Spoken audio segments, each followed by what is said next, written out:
ক্ষমতাচ্যুত প্রধানমন্ত্রী শেখ হাসিনা তার সরকারের সাবেক স্বরাষ্ট্রমন্ত্রী আসাদুজ্জামান খান সহ সাবেক ও বর্তমান কয়েকজন সেনা কর্মকর্তার বিরুদ্ধে গুম, গোপনে বন্দী রাখা ও নির্যাতন চালানোর অভিযোগে গ্রেপ্তারি পরোয়ানা জারি করেছেন আন্তর্জাতিক অপরাধ ট্রাইব্যুনাল। এমন পদক্ষেপে সন্তোষ প্রকাশ করেছে নিউ ইয়র্ক ভিত্তিক মানবাধিকার সংস্থা human rights watch HRW। 9 October বৃহস্পতিবার এক প্রতিবেদনে HRW প্রতিক্রিয়ায় বলেছে, বহু প্রতীক্ষার পর এই পদক্ষেপ এসেছে। সংস্থাটি একই সঙ্গে সতর্ক করে বলেছে, বাংলাদেশে মানবাধিকার লঙ্ঘনের ঘটনা এখনও ঘটছে। ন্যায় বিচার নিশ্চিত করা এবং অভিযুক্তদের বিরুদ্ধে মৃত্যুদণ্ড প্রয়োগ নিয়ে উদ্বেগের বিষয়গুলো এখনও থেকে গেছে। HRWর এশিয়া অঞ্চলের উপপরিচালক মীনাক্ষী গাঙ্গুলির লেখা প্রতিবেদনের শিরোনাম ছিল, ন্যায় বিচারের পথে এক ধাপ এগুলো বাংলাদেশ। প্রতিবেদনের শুরুতে 2017 সালে সংস্থাটির প্রকাশিত আরেকটি প্রতিবেদনের উল্লেখ করা হয়েছে, যেখানে বাংলাদেশে গোপনে আটক ও গুমের ঘটনা তুলে ধরা হয়েছে। সে সময় স্বরাষ্ট্রমন্ত্রী আসাদুজ্জামান খান প্রতিবেদনটিকে অপপ্রচার বলে উড়িয়ে দেন। তিনি দাবি করেছিলেন, নিখোঁজ ব্যক্তিদের বেশিরভাগই গ্রেপ্তার এড়ানো অপরাধী, ঋণখেলাপি বা প্রতারক। মীনাক্ষী গাঙ্গুলি বলেন, ওই সময় তার জোর দাবির কারণে আসাদুজ্জামান তদন্তের আশ্বাস দিলেও শেষ পর্যন্ত কোনো তদন্ত হয়নি। HRW এর প্রতিবেদনে বলা হয়েছে, 2009 থেকে 2024 সাল পর্যন্ত ক্ষমতায় থাকাকালে শেখ হাসিনা সরকারের অধীনে বাংলাদেশে কর্তৃত্ববাদী শাসন আরও দৃঢ় হয়। সে সময় স্বরাষ্ট্রমন্ত্রী হিসেবে দায়িত্বে ছিলেন আসাদুজ্জামান খান।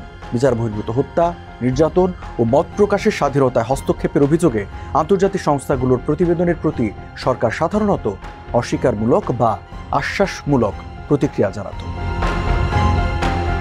প্রতিবেদনে বলা হয়, 2024 সালের আগস্ট পর্যন্ত চলতে থাকে দমনপীড়ন। আন্দোলনে প্রায় 1400 জন নিহত হন। টানা 3 সপ্তাহের তীব্র বিক্ষোভের পর ক্ষমতাচ্যুত হয় শেখ হাসিনা সরকার। দেশ ছাড়েন শেখ হাসিনা, আসাদুজ্জামান খান কামাল সহ কয়েকজন উচ্চপদস্থ কর্মকর্তা। পরে সংস্কারের প্রতিশ্রুতি দিয়ে দায়িত্ব নেয় শান্তিতে নোবেলজয়ী ডক্টর মোহাম্মদ ইউনূসের নেতৃত্বে অন্তর্বর্তী সরকার। গুমের ঘটনা তদন্তে একটি কমিশন গঠন করে নতুন সরকার, যেখানে অভিযোগ জমা পড়ে 1850টি। তদন্তে জানা গেছে, আইন শৃঙ্খলা রক্ষাকারী বাহিনীর হেফাজতে থাকা অবস্থায় 3 শতাধিক ব্যক্তি মারা গেছেন বলে ধারণা করা হয়। সম্প্রতি কমিশন আনফোল্ডিং দ্য ট্রুথ শিরোনামে একটি তথ্যচিত্র প্রকাশ করেছে, যেখানে তুলে ধরা হয়েছে এসব ঘটনার ভয়াবহ বর্ণনা ও তদন্তের তথ্য। আওয়ামী লীগের শাসনামলে গুমের ঘটনাগুলোর বিচার আন্তর্জাতিক অপরাধ ট্রাইব্যুনালে করার উদ্যোগ নেয় অন্তর্বর্তী সরকার। 2 মামলায় আনুষ্ঠানিক অভিযোগ দাখিলের পর 9 অক্টোবর শেখ হাসিনা, আসাদুজ্জামান খান সহ সাবেক ও বর্তমান সেনা কর্মকর্তা মিলিয়ে 28 জনের বিরুদ্ধে গ্রেপ্তারি পরোয়ানা জারি করে ট্রাইব্যুনাল।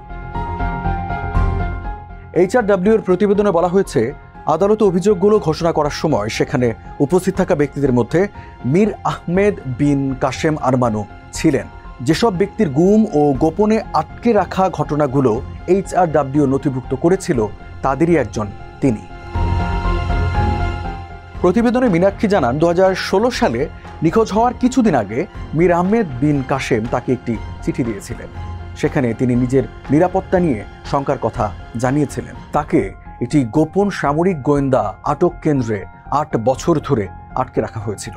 হাসিনা সরকার ক্ষমতাচ্যুত হওয়ার পর মুক্তি পান তিনি। প্রতিবেদনের একেবারে শেষে এসে মীনাক্ষী লেখেন, মানবাধিকার কর্মী হিসেবে আমরাও এমন অলৌকিক মুহূর্তের জন্য অপেক্ষা করি। তবু প্রায়ই মানবাধিকার লঙ্ঘনের ঘটনা ঘটছে। বাংলাদেশ আন্তর্জাতিক অপরাধ ট্রাইব্যুনালে অভিযুক্ত ব্যক্তিদের বিচার করা হবে।